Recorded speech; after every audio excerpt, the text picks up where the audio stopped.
Hello, everyone. It's Miss Thais, and I have another story for us to read. Today, we're going to read When We Were Alone, and it was written by David A. Robertson and illustrated by Julie Flett.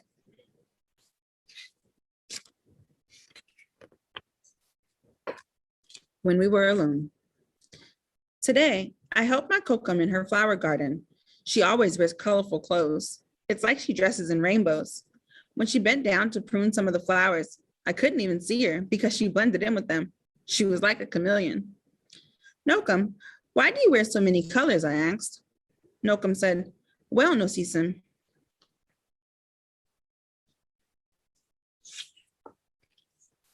When I was your age, at home in my community, my friends and I wore many different colors.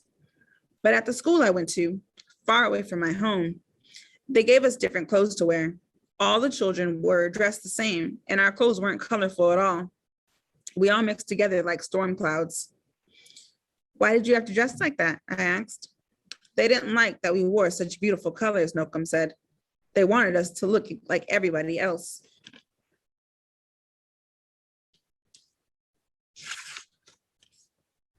But sometimes in the fall, when we were alone and the leaves had turned to their warm autumn hues, we would roll around on the ground. We would pile the leaves over the clothes they had given us, and we would be colorful again. And this made us happy. Now, Nokum said, I always wear the most beautiful colors.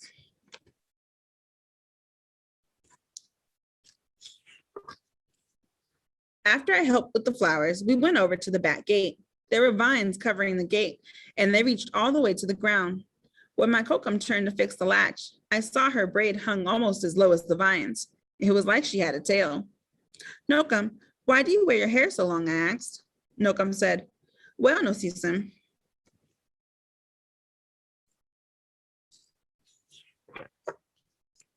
When I was your age, at home in my community, my friends and I grew our hair long, just like our people have always done. It made us feel strong and proud. But at the school I went to, far away from home, they cut off all our hair. Our strands of hair mixed together on the ground like blades of dead grass. Why did you have to wear your hair like that? I asked. They didn't like that we were proud, Nokum said. They wanted us to be like everybody else.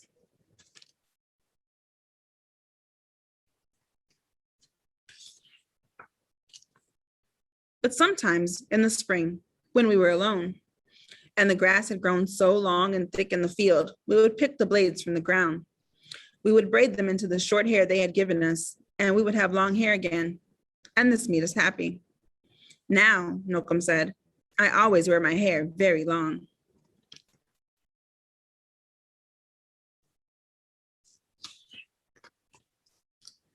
After my Nokum had fixed the latch, I followed her to the birdhouse.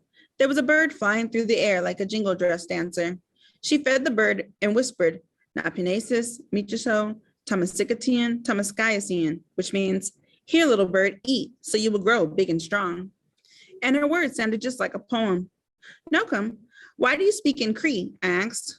Nokum said, well, no, Nosiam.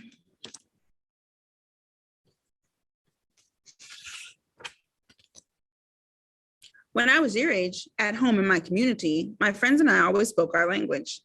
But at the school I went to, far away from home, they wouldn't let us speak our words. All the children used their strange words, and we didn't understand them at all.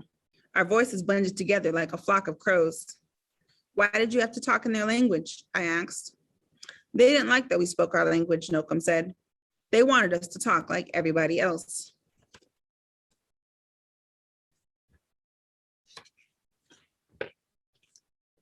But sometimes in the summer, when we were alone and our teachers weren't anywhere around the place we were, we would whisper to each other in Cree. We would say all the words we weren't allowed to say, so we wouldn't forget them. And this made us happy. Now, Nokum says, I always speak my language.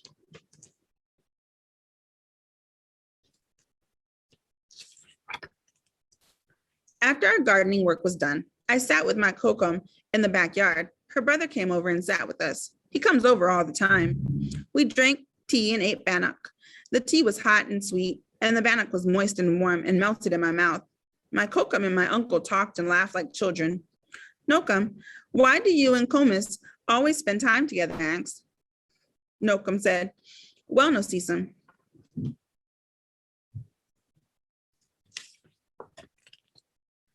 When we were your age, at home in our community, being with family was the most important thing. We played with each other, did chores together, and shared everything. But at school I went to, far away from home, they wouldn't let us be together. My brother and I were separated like day and night. Why were you and Nokum separated? I asked. They didn't like when we were with family, Nokum said, because when we were together, we thought too much of home.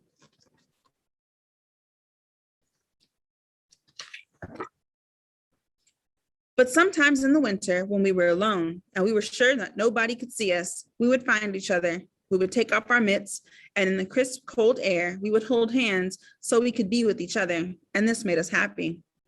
Now, Nokum said as she reached over and held my uncle's hand in mine, I am always with my family. The end. I hope you all enjoyed that story, and I'll see you next time for another one. Bye.